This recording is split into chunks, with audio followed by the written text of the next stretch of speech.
বিবাহবার্ষিকী শুধু একটি দিন নয়, দুটি হৃদয়ের একসাথে পথ চলার স্মৃতি, ভালোবাসা আর আস্থার নতুন করে শপথ নেওয়ার সুন্দর মুহূর্ত। হ্যালো এভরিওয়ান, সবাই কেমন আছেন? আশা করি সবাই ভালো আছেন। আজকের ভিডিওটা দিতে অনেকটাই দেরি হয়ে গেছে, তো যারা আমার ইউটিউব চ্যানেল থেকে দেখছেন তারা অবশ্যই চ্যানেলটিকে সাবস্ক্রাইব করে দেবেন, আর যারা আমার আইডি থেকে দেখছেন তারা অবশ্যই ফলো দিয়ে রাখবেন। তো আজকের ভিডিওটা দিতে অনেকটাই দেরি হয়ে গেছে। তো প্রথমেই আমি এই যে ফ্রুট কেটে নিচ্ছিলাম, যেহেতু পূজা নিয়ে যাব। তো বিশেষ দিন বলতে হচ্ছে আজকে আমার বিবাহবার্ষিকী।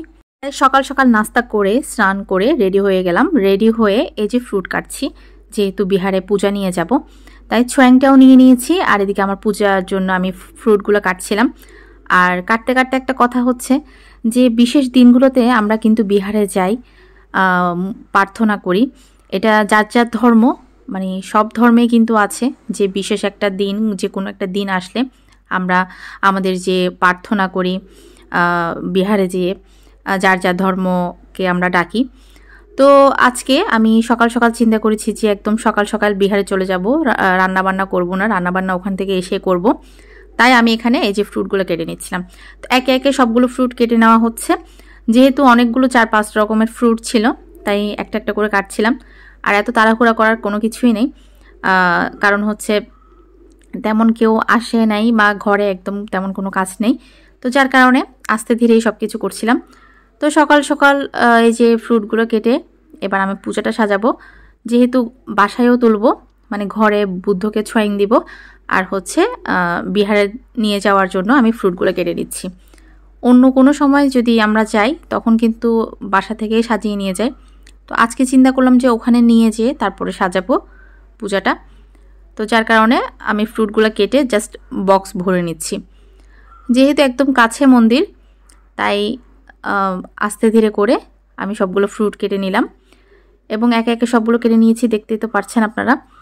এখানে আমটা কাটছিলাম, আমটা একটু কাঁচা, আমার কাছে কেন যেন মনে হচ্ছে যে আমটা আর একটু পাকতো, তারপরও আসলে নিয়ে নিয়েছি। তো এখানে সবগুলো ফ্রুট মোটামুটি কাটা হয়ে গেছে। কাটা হওয়ার পর আমি ছোয়াংটা নিব এখন, এবার সুন্দর করে সাজিয়ে নিব। তো এটা হচ্ছে আমাদের গাছের। এরপর এই যে ছোয়াংটা সাজিয়ে নিলাম, কেমন হয়েছে অবশ্যই জানাবেন। এরপর এই যে পুরোপুরিভাবে রেডি হয়ে আমি আর আমার যা বিহারের উদ্দেশ্যে রওনা দিলাম। তো সাথে ছিল আমার ছেলে ছোটটা।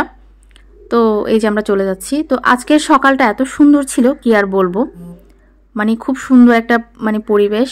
আর সকাল থেকে কোনো কুয়াশা ছিল না, একদম আকাশটা পরিষ্কার ছিল। তো এই যে বলতে বলতে বিহারে চলে আসলাম, একদম যেহেতু ঘরের কাছেই তাই তেমন একটা সময় লাগে না। তো চলে আসলাম, চলে এসে প্রথমে এই যে পূজাটা সাজিয়ে নিব। তো পূজাটা সাজানোর জন্য প্লেট সব কিছু রেডি করলাম, রেডি করে এই যে পূজাটা সাজাচ্ছি। তো এখানেও কিছুটা সময় লাগলো, তো তাই সময় নিয়ে গিয়েছিলাম হাতে। তো এই যে এখানে পূজাটা সাজিয়ে নিলাম, এবার আমরা ছোয়াংটা তুলে দিব। তুলে বন্ধনা করলাম, মনের যত ইচ্ছে আছে সব কিছু প্রার্থনার মাধ্যমে। তো বন্ধনা করেই উঠে একটু বুদ্ধের মুখটা দর্শন করছি। সকাল সকাল অনেকেই চলে আসে এই যে বিহারে পূজা নিয়ে। তো আজকেও অনেকেই আসছে বাইরে থেকে, তো অলরেডি পূজা সাজিয়ে দিয়ে দিয়েছে। তো এখানে কিছু ফুলও সুন্দর করে সাজানো হয়েছে। সকাল সকাল হলে অনেক ফুল নিয়ে আসা যায় আসলে, তো আজকে ফুল নিয়ে আসা হয়নি, তেমন একটা ফোটেনি, তো যার কারণে নিয়ে আসতে পারিনি।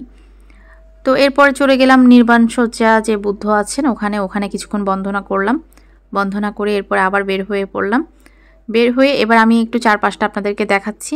অন্য সময় অনেকবারই দেখানো হয়েছে, তো আজকে যেহেতু আকাশটা খুব সুন্দর পরিষ্কার, তো রোদও ছিল ভালো, তাই চিন্তা করলাম যে একটু ঘুরে দেখাই। 28 বুদ্ধের ওখানে গেলাম, ওখানে বন্ধনা শেষ করে আবারও চলে আসলাম এই যে এখানে। তো এখান থেকে মূলত তেমন একটা বেশিক্ষণ ছিলাম না, এরপরে রান্নাবান্না যেহেতু হয়নি তাই বাসায় চলে এসেছি। তো আজকে এই যে সামান্য আয়োজন করেছি, খিচুড়ি আর এই যে খাসির মাংস আর সালাদ আর হচ্ছে বেগুন ভাজি। তো সবাই ভালো থাকবেন। অবশ্যই বিকালে আরও কিছু আছে, অবশ্যই ভিডিওর সাথে থাকতে হবে, তাহলেই দেখতে পাবেন। ধন্যবাদ সবাইকে এতক্ষণ কষ্ট করে সাথে থাকার জন্য।